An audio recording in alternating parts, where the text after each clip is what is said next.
Bueno, un saludo cordial a todos en este día. Vamos a tener la oportunidad de tratar un tema sumamente importante para nosotros en este tiempo.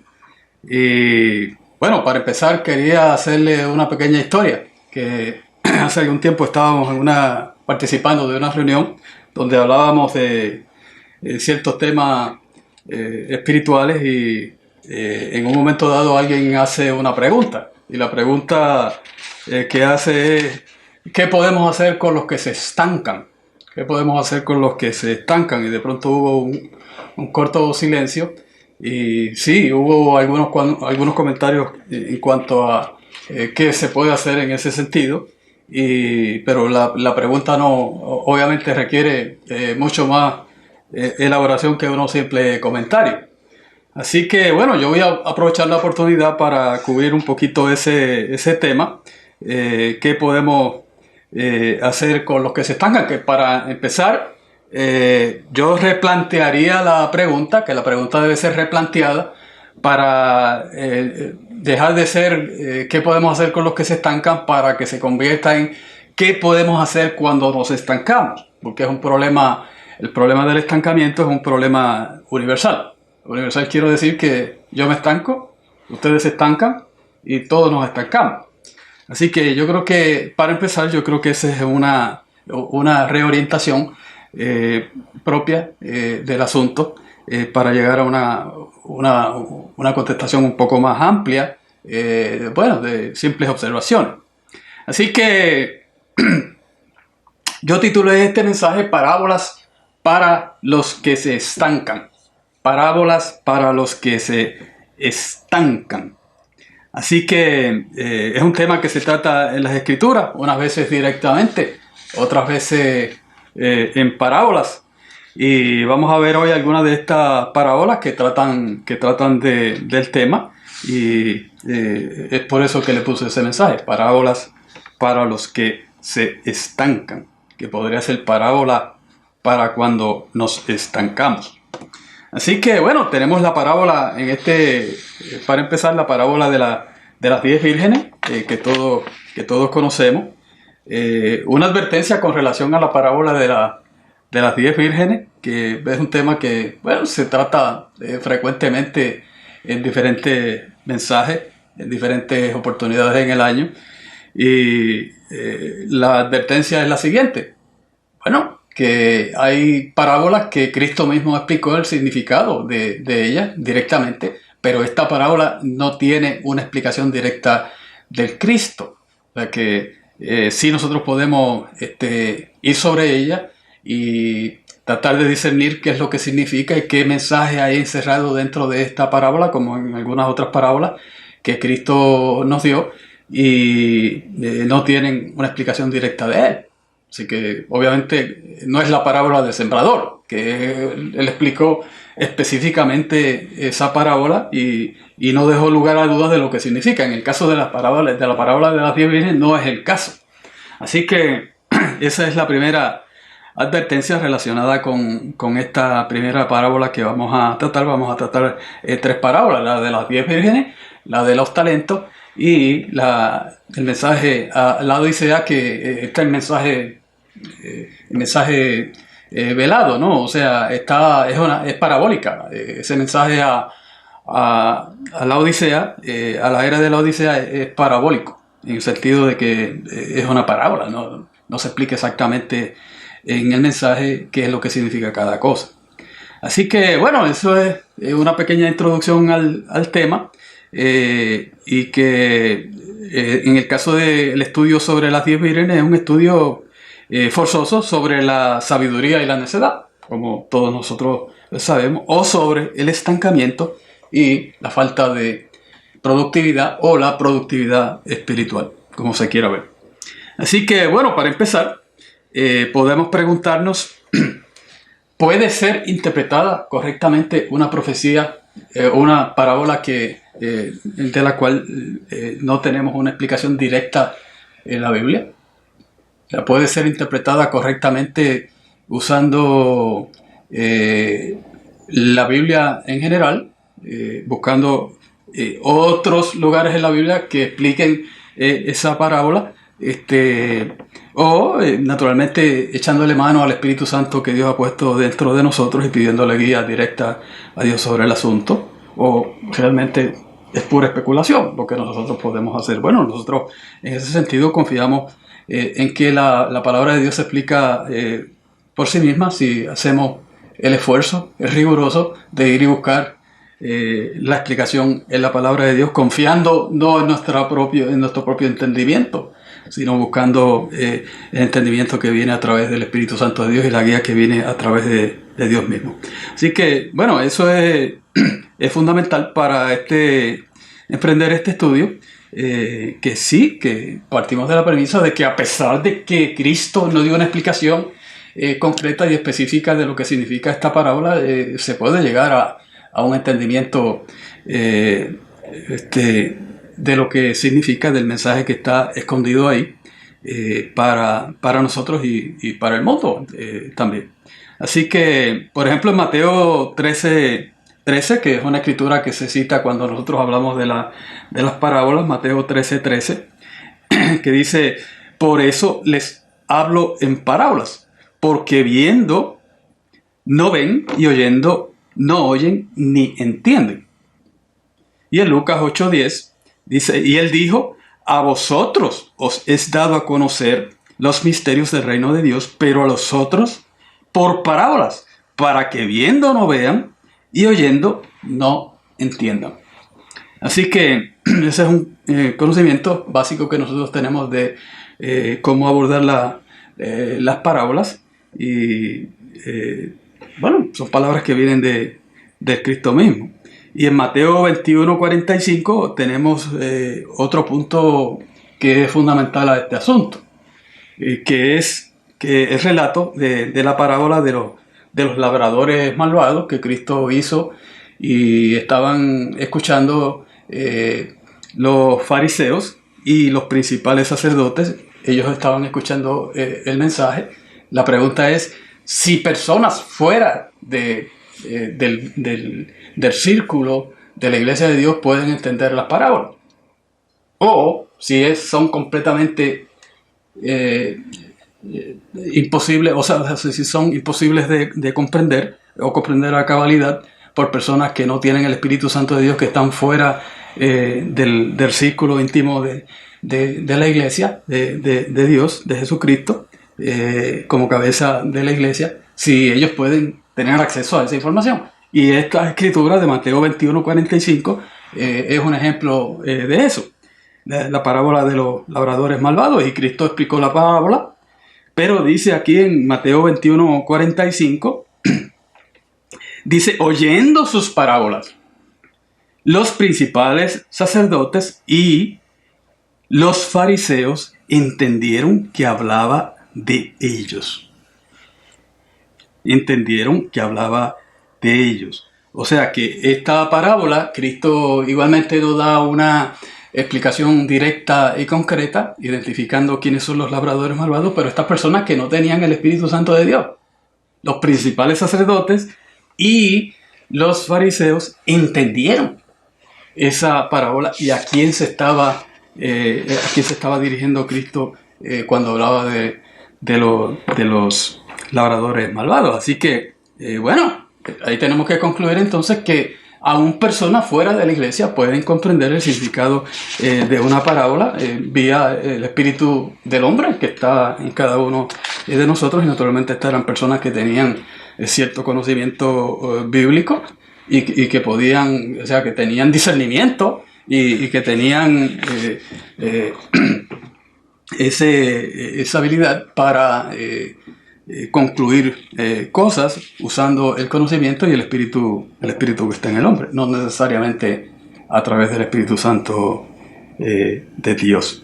Así que ahí tenemos dos puntos importantes que es bueno tener presente cuando nosotros abordamos este tema de las parábolas, y las parábolas específicamente que hablan del estancamiento. Así que siendo el asunto de las 10 vírgenes un tema vital, un asunto que podemos decir que es de vida o muerte, eso es lo que quiere decir vital, ¿por qué habría de tratarse en parábolas? ¿Por qué no ser específico por parte del Cristo, especialmente para su iglesia, de exactamente qué es el mensaje que él quería transmitir? Un mensaje que es fundamental, que es vital, y sobre todo en este tiempo del fin, que tiene tanta relevancia como las profecías de lo que va a suceder en el mundo, en asuntos políticos, en asuntos civiles, tanto como lo que va a suceder a la iglesia, a los miembros de la iglesia a lo largo del tiempo, a medida que estos eventos progresen.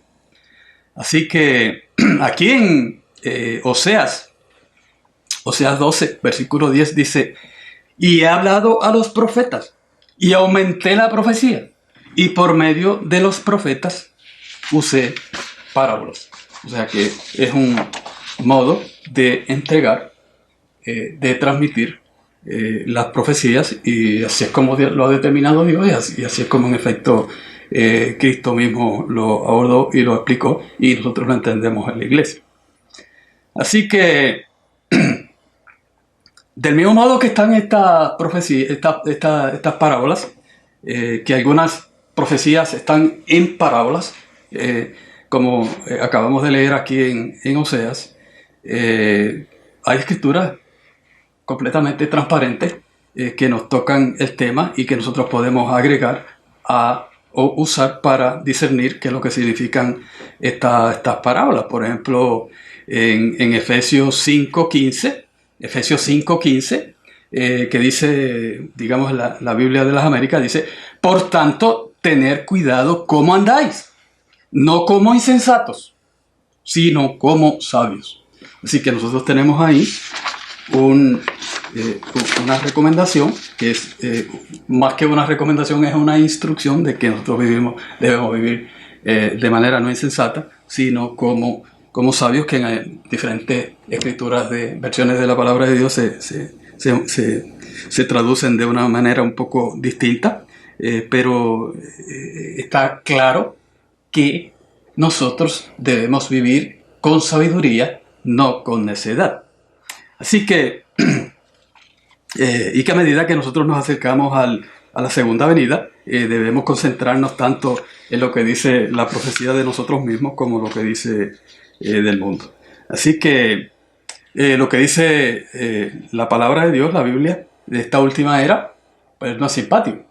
Como todos nosotros sabemos, de hecho es alarmante, y es alarmante del mismo modo o más aún que lo que va a suceder al mundo o en el mundo. Así que vamos entonces a entrar en un poquito más de detalle a medida que nos permite el tiempo, comparando tres parábolas que tocan este tema del estancamiento, o el tema de qué puede impedir, qué puede dilatar, o qué puede hacer que nosotros nos desviemos en el proceso de producir fruto espiritual, lo que quiere decir que estamos estancados. Así que vamos a empezar con la parábola de las 10 vírgenes, que ya tocamos inicialmente. Vamos después a seguir con la parábola de los talentos, y después vamos a terminar con esa exhortación que se nos hace a la era de la Odisea en Apocalipsis 3. Así que vamos empezar aquí con la parábola de las 10 vírgenes, conocida por todo el mundo.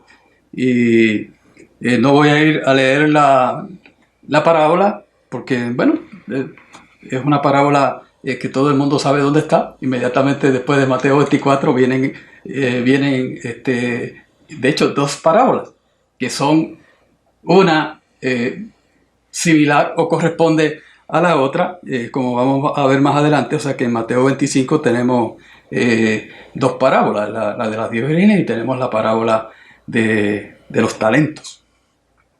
Así que esas son las parábolas que nos vamos a concentrar en este estudio. No quiere decir que sean las únicas, pero bueno, es una buena manera de comenzar a tratar el tema de qué podemos hacer si nosotros nos estancamos a lo largo de la trayectoria que tenemos hacia el reino de Dios. Así que una cosa que nosotros podemos usar, el principio que nosotros podemos usar, que nos va a guiar en este estudio, como en todo el estudio de la Biblia, es que la Biblia se interpreta a sí misma y que estas profecías deben guiarnos a una conclusión que pueda ser justificada y fundamentada por las parábolas mismas y naturalmente por otras escrituras que se pueden allegar para defender esa posición. Así que una cosa que nosotros podemos ver es que el aceite que hay que comprar es que no es otra cosa que el fruto del Espíritu Santo de Dios. No es el Espíritu Santo mismo, que es un don. O sea, algo que no hay que comprar, sino que uno lo recibe. Lo que hay que comprar en este caso es indicativo de lo que se debe producir, que requiere un esfuerzo, que requiere un esfuerzo productivo, en algunos casos sacrificio, y a lo largo del sendero.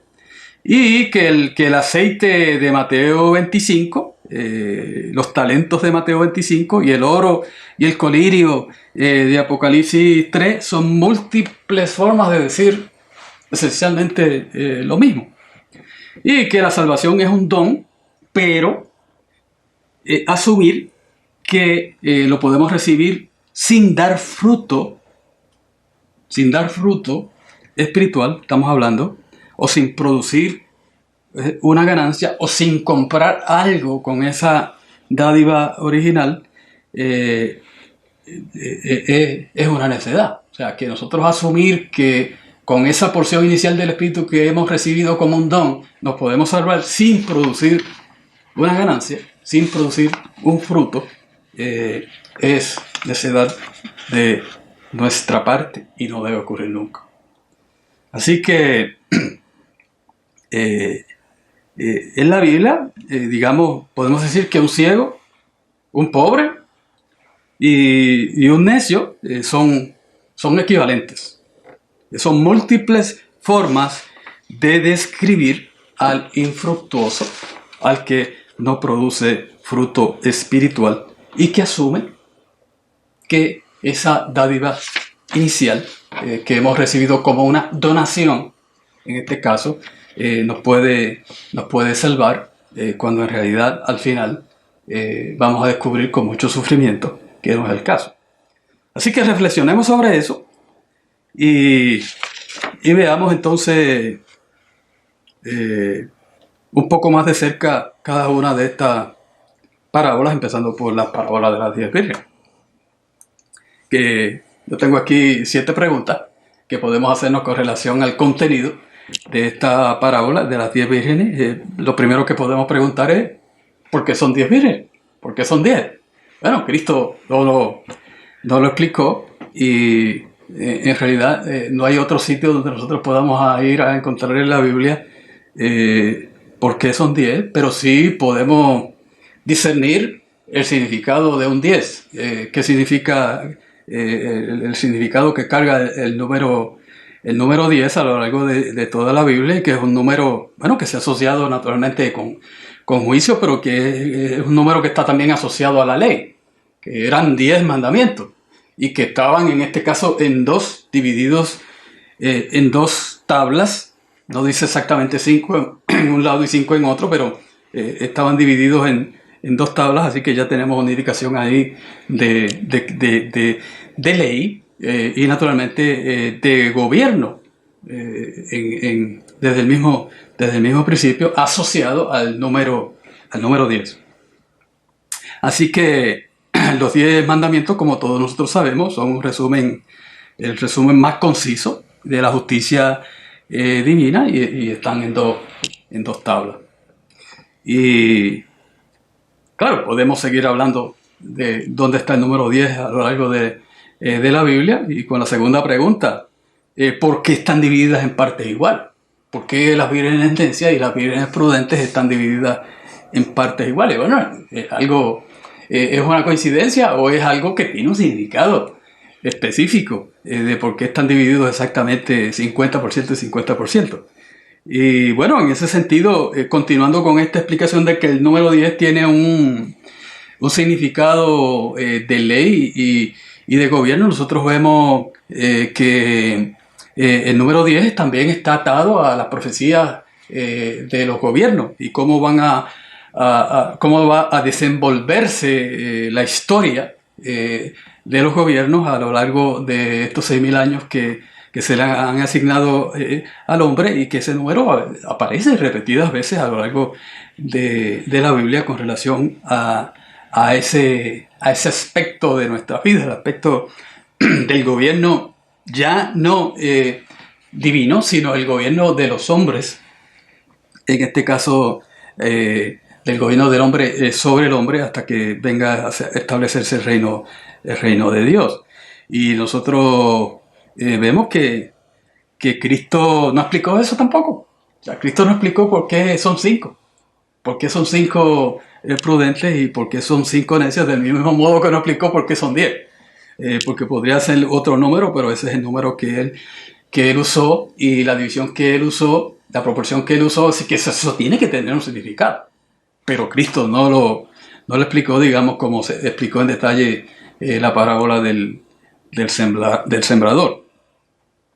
Así que, bueno, nosotros vemos en la estatua de Daniel 2 de cómo van a sucederse los gobiernos humanos, que habla, bueno, de 4 reinos, pero que esos reinos en realidad no son 4, que son 7, porque uno tiene 4 cabezas, y que a lo largo del tiempo esos 7 se convierten en 10 repeticiones del último reino, y que a lo largo del tiempo van a ver, el gobierno final va a ser constituido por 10 reyes, un gobierno final de 10 reyes que naturalmente están representados en la estatua por los 2 pies, 5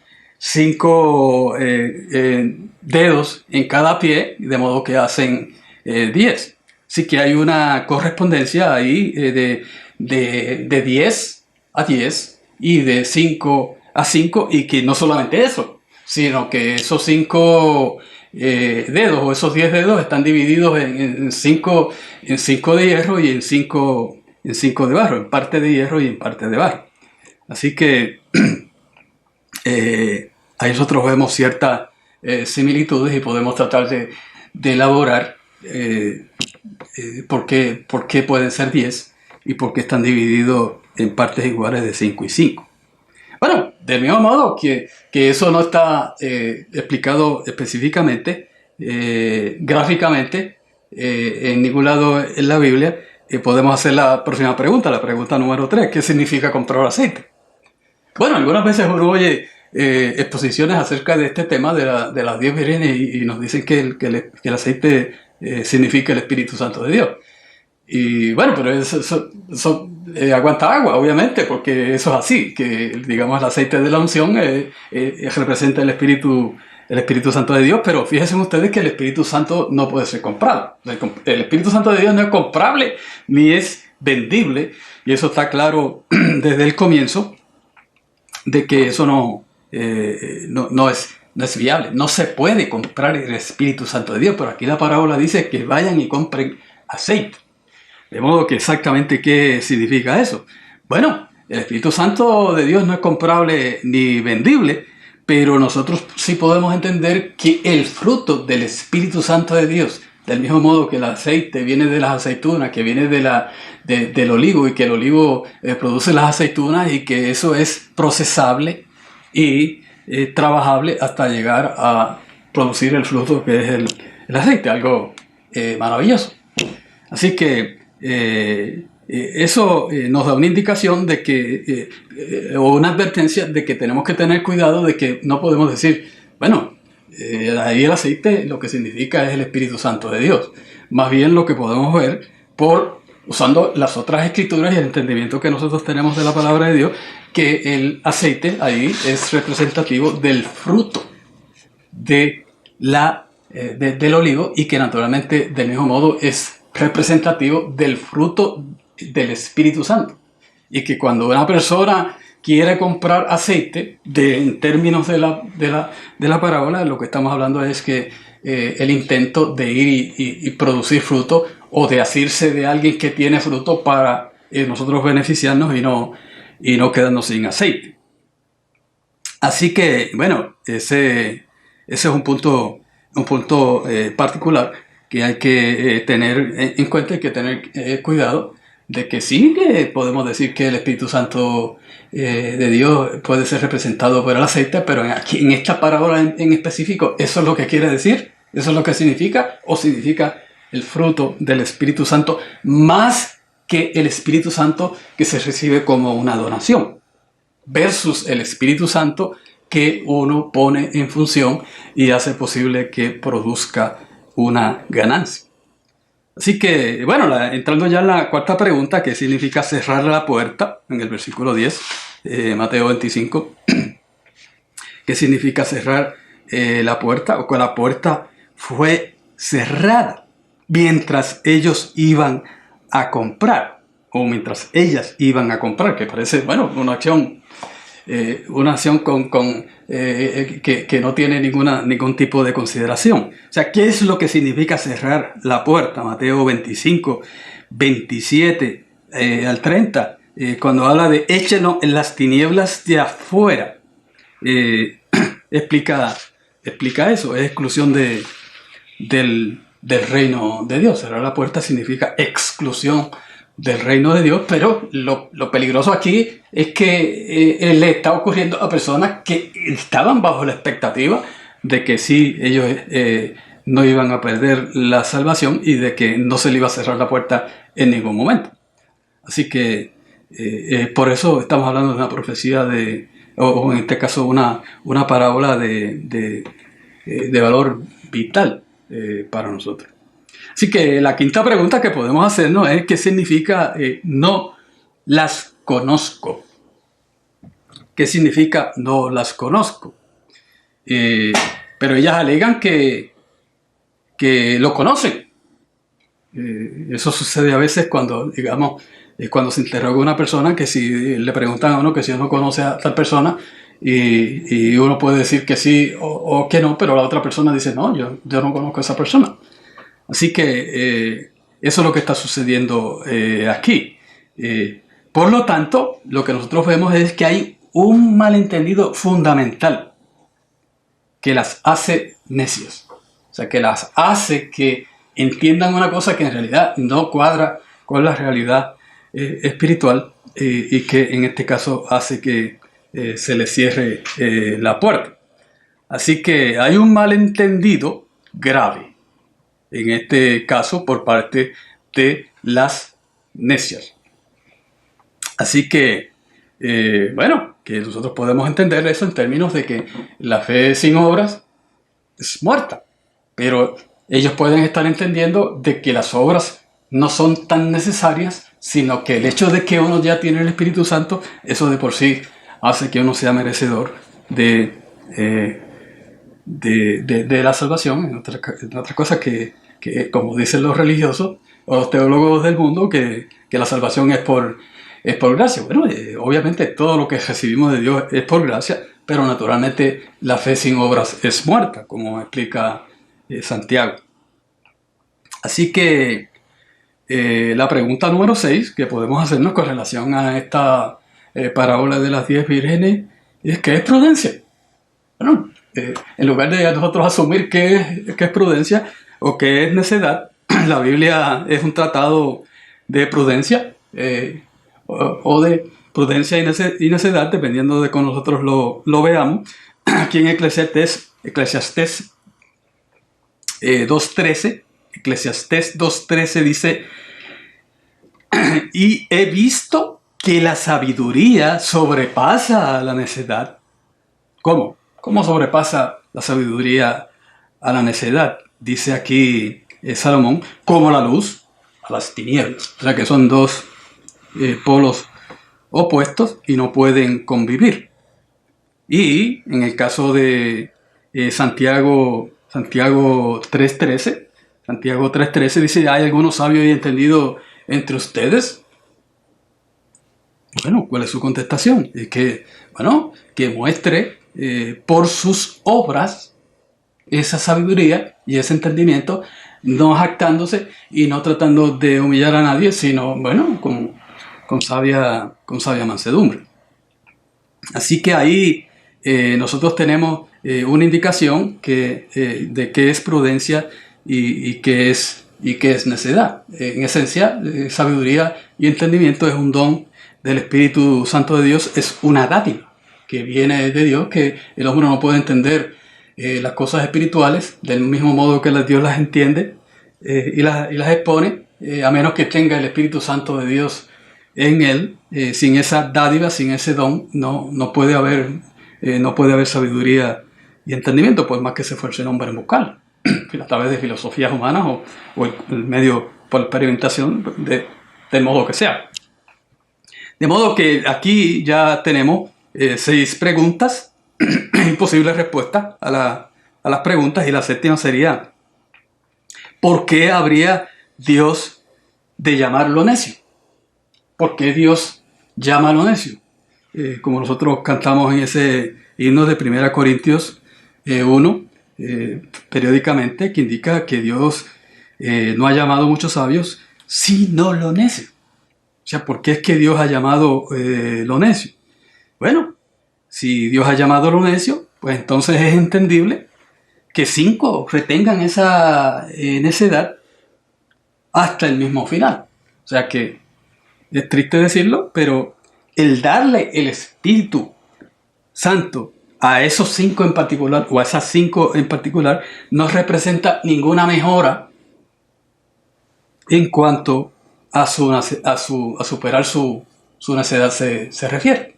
O sea, a fin de cuentas no le sirve de nada, pero ellas están bajo el entendido de que por vía la donación del Espíritu Santo de Dios ya son merecedoras o acreedoras a la salvación, cosa que constituye un error mortal. Y si la iglesia de Dios se nutre de necios, no es de sorprender que la mitad retenga esa necedad, invalidando su selección por parte de Dios. Después de todo, como dice Proverbios 22:15, la necedad está atada en el corazón del muchacho. Bueno, pues del mismo modo que está atada en el corazón del niño, o en el corazón del joven, o en el corazón del adulto, bueno, pues representa un obstáculo que puede quedarse ahí pegada o, como dice ahí, ligada, aún en el caso de personas que han sido llamadas y que han sido seleccionadas por Dios para participar de las maravillas que Él tiene preparadas de su plan. Así que ahí nosotros tenemos 7 preguntas que nos pueden dar una idea de lo profundo que es esa parábola y de lo vital que es esa parábola, que nosotros la entendamos adecuadamente y que nos esforcemos en buscarle el significado correcto, con ciertas advertencias, como en el caso de esta advertencia de que el aceite que ellas tenían que comprar no es el Espíritu Santo como tal, porque el Espíritu Santo de Dios no es vendible ni comprable.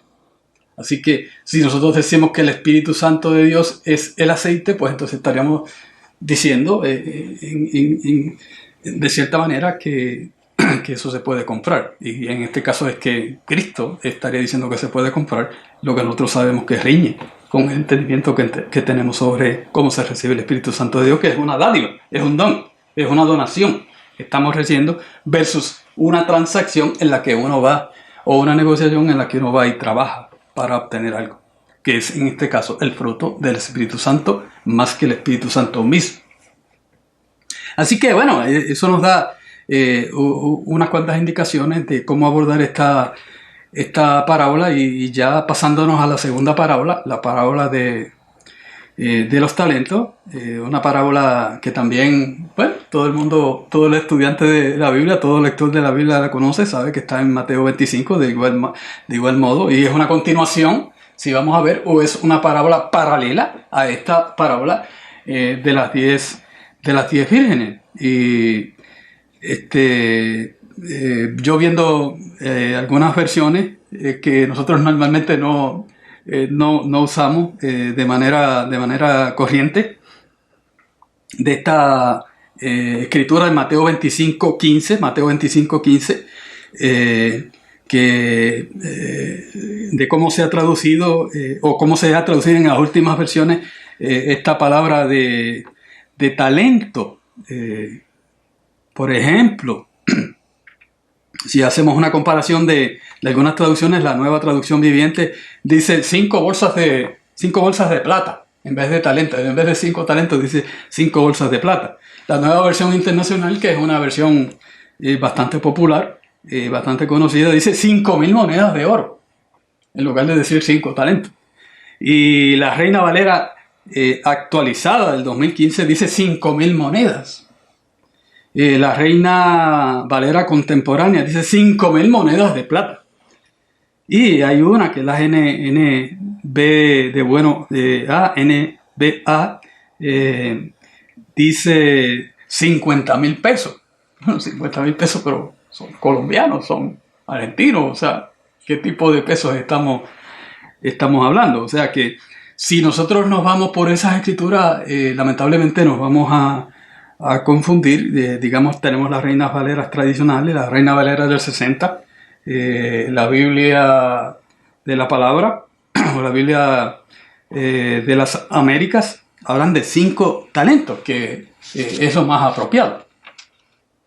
Talento es la palabra en el diccionario Strong, es la G5008, y tiene esta traducción, talento. Esta es la traducción del diccionario de Strong. Dice, una suma de dinero, ya sea en oro o plata, equivalente a un peso de un talento. O sea, no dice cantidad de monedas. Lo que dice es que puede ser en oro o puede ser en plata, pero es un peso específico, que naturalmente ya nosotros hemos perdido contacto con esa medida y no sabemos exactamente cuánto era. Y uno entra al internet y trata de discernir cuánto era, y uno ve que eso ha venido variando a lo largo del tiempo en diferentes civilizaciones, de modo que esta descripción de qué es un talento es mucho mejor y mucho más ilustrativa de lo que representa un talento cuando Cristo lo usó en esta parábola. Un talento era la unidad monetaria de mayor valor. Y, o sea, en la época del Nuevo Testamento, un talento era la unidad monetaria de mayor valor y equivalía a 6.000 denarios. Y entonces pasa a describir lo que es un denario. Dice, un jornalero judío ganaba un denario en todo un día de trabajo, según Mateo 22, por lo que para ganar tan solo un talento, un jornalero tendría que trabajar 6.000 días, o mejor dicho, casi 20 años, prácticamente la mitad de su vida laboral, asumiendo que la vida laboral de uno son 40 años. Así que a base, eso sería un cálculo, presumo yo, a base de 52 semanas, a 6 días de labor. En 20 años una persona tendría 6.000 denarios. Es decir, que era una suma sumamente alta y valiosa. Así que eso yo creo que es más ilustrativo de tratar de decir cuántos kilogramos era, porque para empezar el oro y la plata cambian continuamente y han cambiado en los últimos 2.000 años del mismo modo que han cambiado los últimos 6.000 años. Así que la conclusión es que un talento es una cantidad extraordinariamente valiosa y tiene que ver con un peso, no exactamente con una cantidad específica de monedas. De que cuando la Reina Valera del 60 habla de 5 talentos, para nosotros esa es la mejor manera de expresarlo, aunque ya a nosotros se nos hace difícil entender lo que es un talento. Cuando lo cambiamos a monedas específicas, ya creo yo que en vez de hacer un favor, lo que hacen es confundirnos más y alejarnos más del mensaje que está ahí plasmado en esa parábola. Así que, pero es claro que se pueden adquirir estos talentos vía la donación, una donación inicial, en este caso 5 talentos, o 2 talentos, o 1 talento. Eso viene como una donación, y que se supone que la expectativa del que se lo dio a uno, en este caso obviamente Dios mismo, es que vía la negociación, que vía el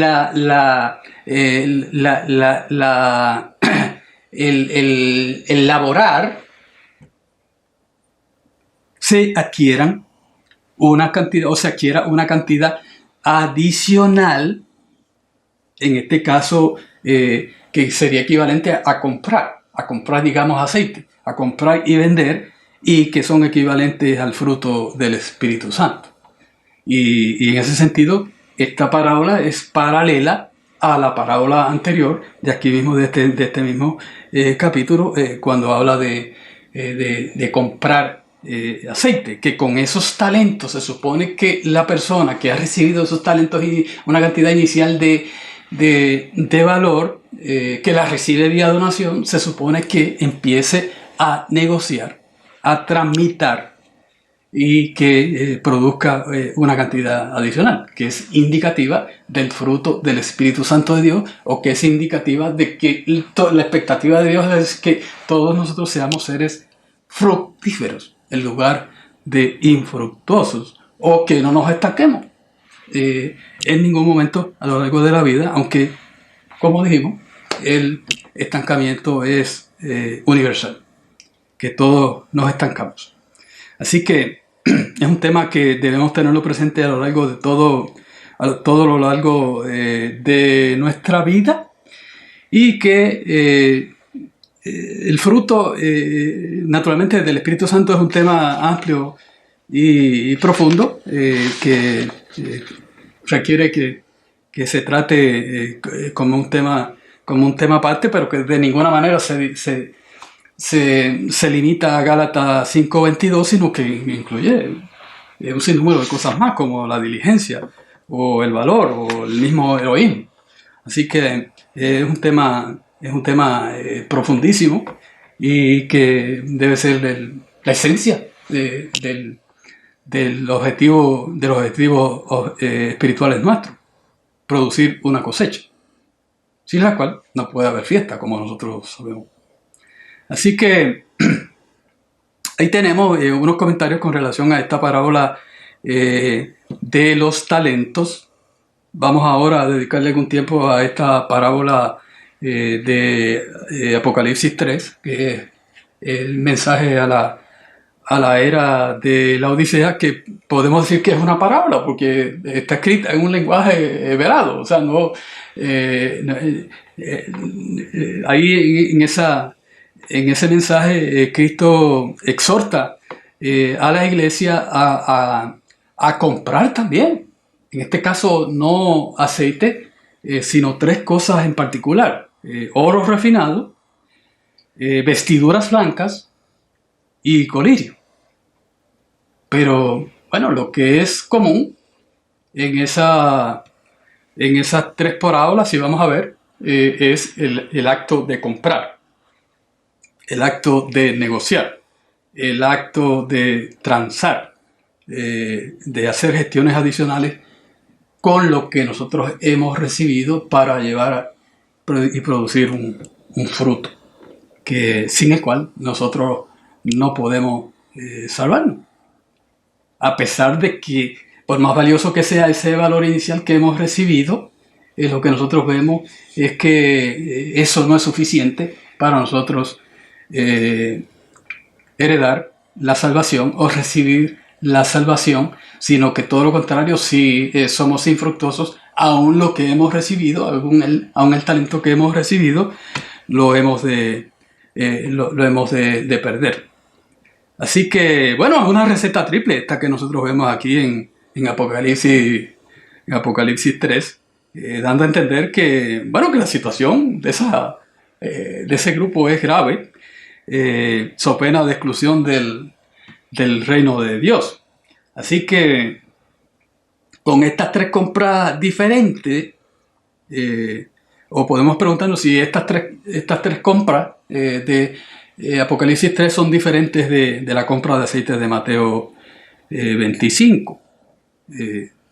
Vuelve a enfatizar el proceso de comprar, que da a indicar que no es recibir el Espíritu Santo como dádiva o como una donación, sino un proceso de ir, una actividad que nos puede dar una ganancia, o en este caso, equivalente al fruto del Espíritu Santo de Dios, que es que cubre una gama muy amplia de cosas, sin la cual, que es representativa naturalmente del carácter de Dios, sin el cual es imposible entrar al reino de Dios, a la familia de Dios. Así que eso es importante, porque de ordinario pensamos que no tenemos, que si tenemos el Espíritu Santo de Dios, nuestra entrada al reino de Dios está garantizada. O sea que nos bautizamos, entendemos que ya tenemos la entrada al Espíritu, al reino de Dios, en este caso garantizado, pero no es lo que muestran estas parábolas. Así que estas parábolas aclaran muy bien este malentendido, y que eso no trabaja así. Así que vamos a elaborar un poquito con relación a esta parábola de Apocalipsis 3, que es un mensaje parabólico, en el sentido de que está oculto el significado, y que Cristo en ningún momento, como no dice por qué son 10 en la parábola de las 10 vírgenes, tampoco dice porque ustedes tienen que comprar oro refinado, ¿qué significa esto? Entonces no dice eso en ningún lugar. O que tienen que comprar vestiduras blancas, ¿qué significa esto? O que tienen que comprar coririo, ¿qué significa esto? Bueno, lo que sí que dice es que es coririo para que veas. O sea que aquí comprar es el elemento común. Comprar es el elemento común, que, como decíamos al principio, el Espíritu Santo de Dios no puede ser comprado ni vendido, pero que nosotros podemos entender que el laborar por el fruto del Espíritu Santo de Dios, eso significa el acto de comprar y vender, el acto de esforzarse de manera diversa y de tener objetivos espirituales específicos para adquirir el carácter de Dios en nuestras vidas, aprender las lecciones eternas que tenemos que aprender para heredar el reino de Dios. Que Dios nos permita ese gran privilegio. Así que comprar oro no se refiere a la cantidad inicial de oro o plata que cada cual puede recibir como una donación al momento de bautizarse. Se refiere al oro adquirible vía la negociación de la vida, y que se conoce como el fruto del Espíritu Santo.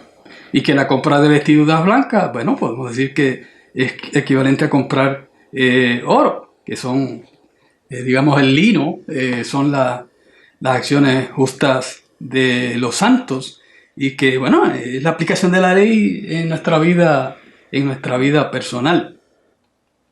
Y que naturalmente uno no se salva por obra, pero que tampoco se salva sin obras, como nosotros, como enseña la Iglesia de Dios, y ha enseñado desde el mismo principio.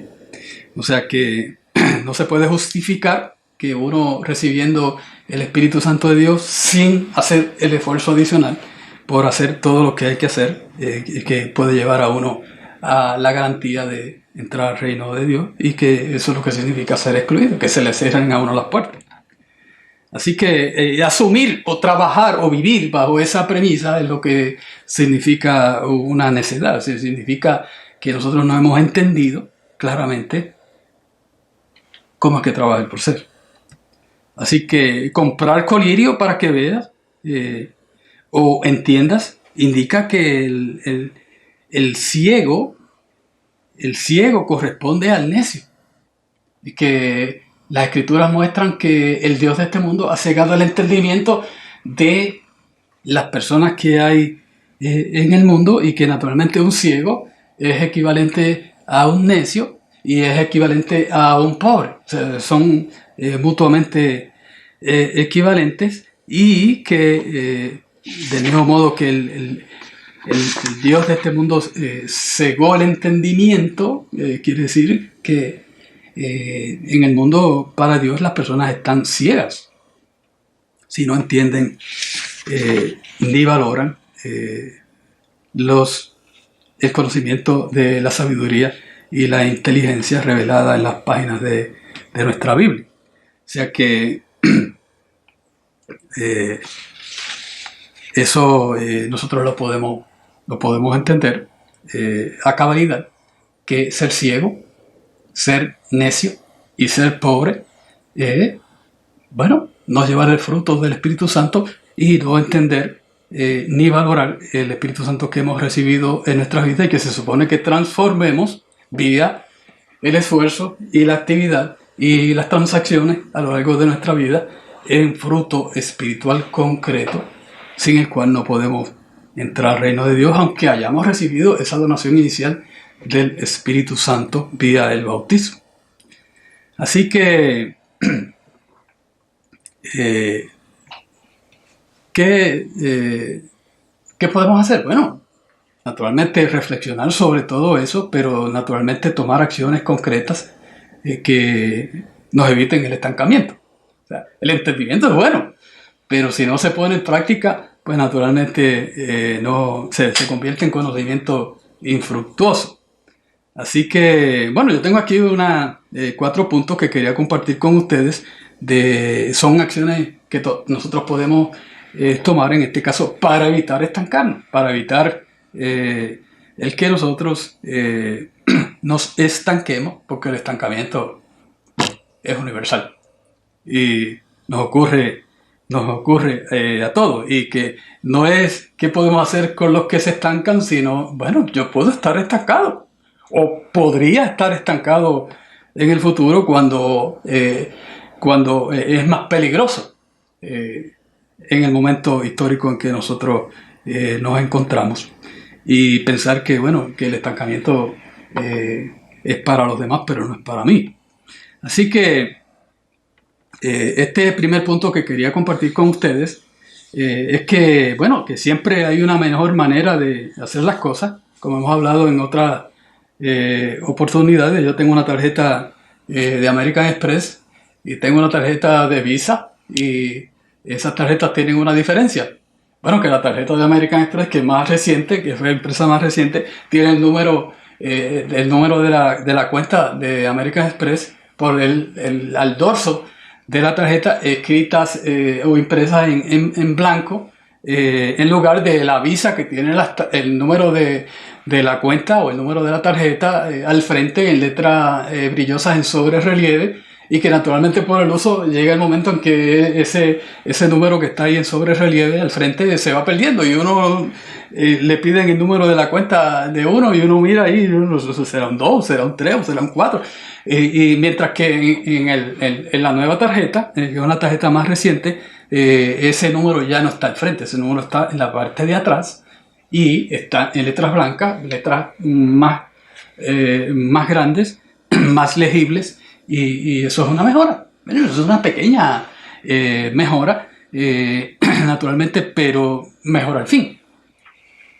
Y que siempre hay una manera más apropiada y más eficiente de hacer las cosas, por mejor que las estemos haciendo.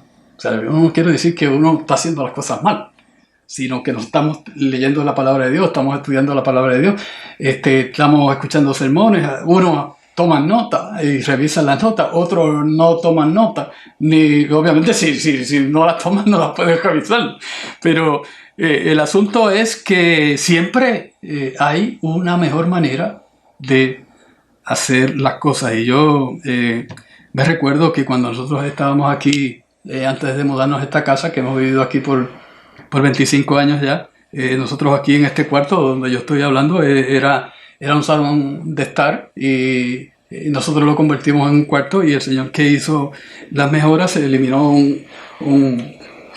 unos cristales que se movían al final del cuarto, y nosotros convertimos eso en un cuarto regular y le pusimos una pared en bloque hasta la mitad y el resto en ventana. Y él me dice, le puse a los bloques que coloqué ahí en la parte de abajo un clavito en cada bloque clavado a la pared de la casa. ¿Qué diferencia hace ese clavito? Y bueno, eso fue hace 25 años atrás. A mí no se me olvida esa experiencia. Y recientemente, en este año, cuando fuimos a la fiesta de tabernáculos aquí en Puerto Rico, fuimos a una hacienda y el Señor nos explicó que después del huracán María, que fue el peor desastre natural que nosotros hemos sufrido aquí en la isla, bueno, que las facilidades que él tenía fueron destruidas. Y dice, este techo que tú ves aquí, esto voló completamente.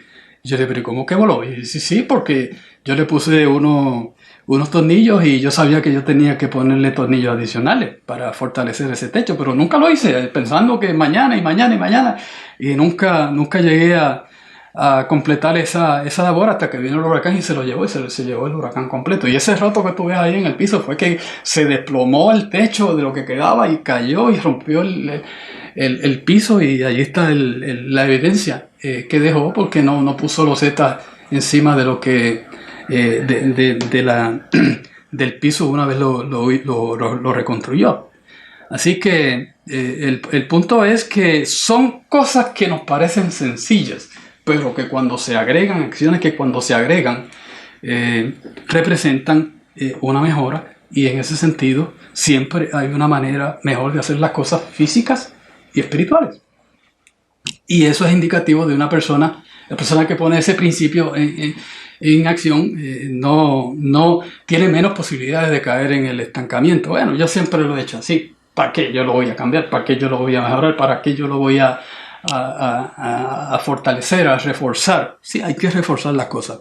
Hay que reforzar las cosas porque nosotros nos enfrentamos a adversidades y amenazas que nunca nos hemos enfrentado antes. Y hablaba este joven que era ingeniero civil de construcción, y me dice que recordaba que un profesor le dijo en una oportunidad, le voy a dar un ejercicio. El ejercicio es que se sienten y dediquen unos minutos a cómo ustedes pueden mejorar una carretilla.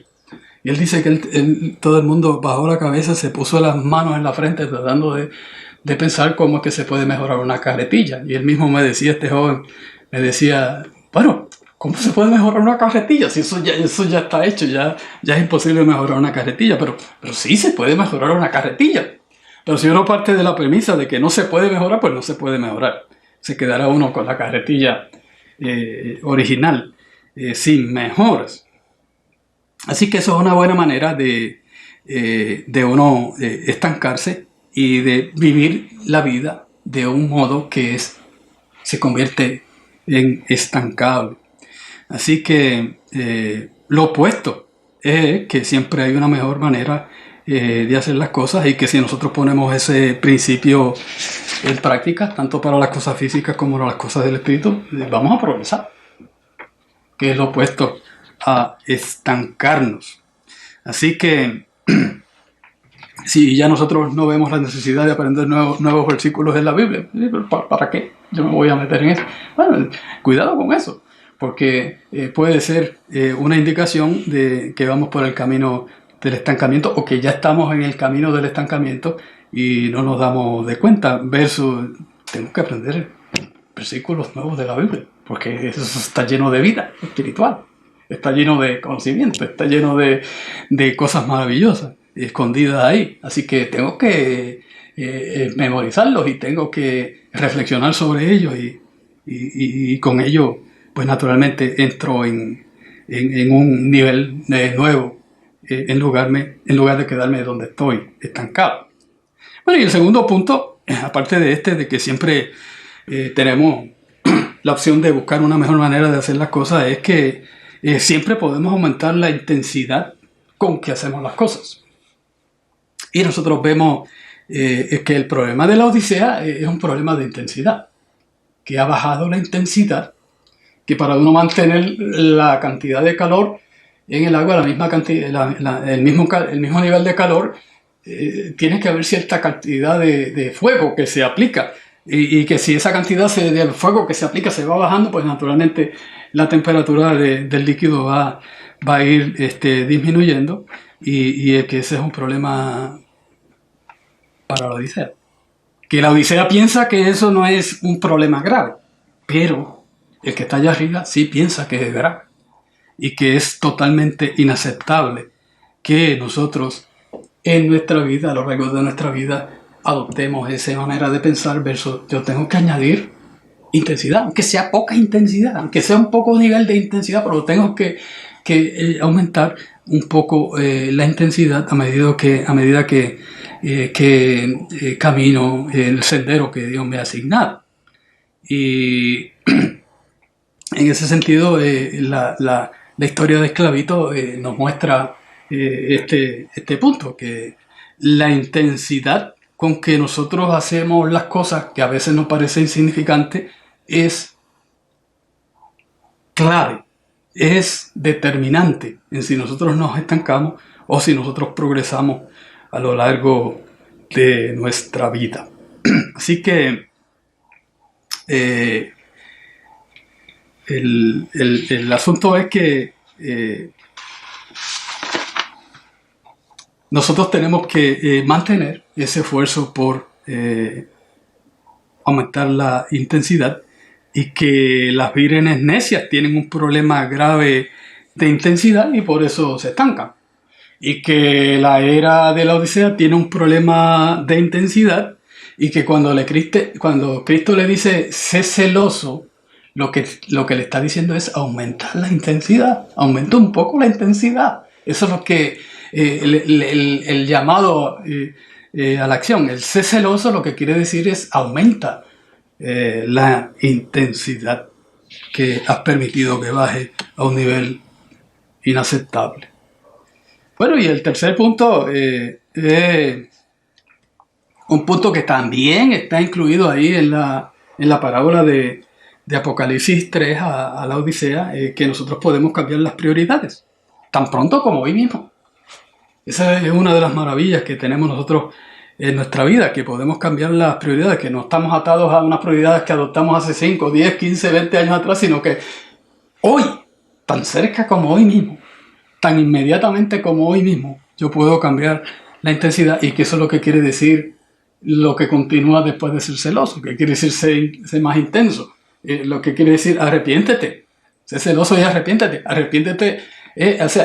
arrepentirse es cambiar las prioridades.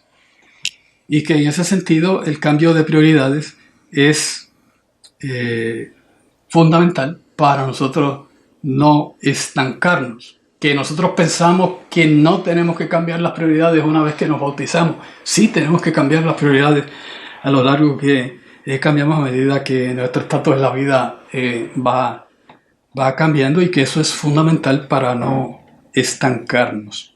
Así que es un poder extraordinario que nosotros tenemos que echarle mano, del mismo modo que le podemos echar mano a que siempre hay una mejor manera de hacer las cosas, y siempre podemos aumentar la intensidad con que hacemos todos los procesos, sobre todo los espirituales. Podemos preguntarnos ¿de qué me sirve una prioridad necia? ¿De qué me sirve una prioridad necia? Bueno, solamente me va a llevar al fracaso espiritual. Así que, como dicen algunos cantantes, este es un nuevo día para empezar de nuevo si estamos estancados. Mateo 6:33 dice: por lo tanto, busquen primeramente el reino de Dios y su justicia, y todas estas cosas os serán añadidas. Ese cuestionamiento: ¿cómo están mis prioridades? Prioridades necias nos estancan. Prioridades necias nos debilitan y eventualmente nos cierran las puertas al reino de los cielos, si no las enderezamos. Y una cuarta prioridad o una cuarta curso de acción en este caso es que debemos fijar objetivos prudentes y trabajar con ellos, lo que quiere decir que cuadra perfectamente con lo de ser vencedores. Que ser vencedores es algo que va desde el principio de nuestra vida espiritual hasta el mismo final, y significa que es una persona que se que conduce su vida a través de objetivos específicos. Bueno, que sí, que es bueno de vez en cuando tirar las puertas por la ventana, como decimos aquí, pero eso, seamos honestos, o sea, no todos los días de nuestra vida podemos hacer eso, sino que todos los años de nuestra vida nosotros podemos establecer objetivos específicos y claros que nos guían hacia el reino de Dios, pero que todos los días no pueden ser días de fiesta. Existe esta canción de que hoy puede ser un gran día, y bueno, una canción festiva y optimista, pero todos los días de nuestra vida no pueden ser días de fiesta de guardar, sino que hay días que sí todo nos sale bien, hay días que todo nos sale mal desde que nos levantamos, pero la acción, que la suma de acciones concertadas, de acciones constantes, así como la gota de agua cae sobre la roca, es lo que debe ser nuestra vida, y eso se logra a través de los objetivos. Los objetivos de un año, los objetivos de cada año, los objetivos que se mantienen década tras década. O sea, que no es cuestión de como dicen, que una golondrina no hace verano. O sea, un solo día en nuestra vida no hace verano por más logros que tengamos o más determinaciones positivas que podamos hacer, sino que la vida es un esfuerzo de objetivos que son específicos, que son claros, que son definidos, que son medibles, en lugar de decir, bueno, necesito estudiar más la Biblia. Este año voy a estudiar más la Biblia. Eso no es un objetivo. Eso es, sí, más bien como una determinación de principio de año, o en un momento dado en el año, pero el objetivo es una cosa mucho más específica, medible, cuantificable, y que requiere naturalmente mucho más esfuerzo y dedicación, y que si vivimos la vida así no nos vamos a estancar. De modo que ahí tenemos esas 4 direcciones en las cuales nosotros podemos trabajar. Vírgenes necias son vírgenes que se estancan. ¿Y cómo combatir el estancamiento? Bueno, buscar siempre una mejor manera de orar, de estudiar, de meditar, de servir a los demás, de fortalecer los vínculos con nuestro Padre y nuestro Señor Jesucristo. Segundo, buscar y aspirar a un aumento en la intensidad, en las cosas del Espíritu. Aunque sean niveles pequeños, pero que representan un aumento en esa intensidad, y esa pequeña intensidad hace una gran diferencia a lo largo de nuestra vida. Y tercero, que bueno, podemos cambiar las prioridades, de prioridades necias a prioridades prudentes y sabias, y que debemos vivir por objetivos, que es definir, o lo que define a un vencedor a lo largo de toda una vida, una persona que no se estanca, objetivos que tienen su mirada en la eternidad. ¿Cómo podría caer en el estancamiento de una persona que tiene la mirada puesta en la eternidad continuamente? Y así entonces es como se combate el estancamiento. A esa persona nunca se le cerrará la puerta del reino de Dios.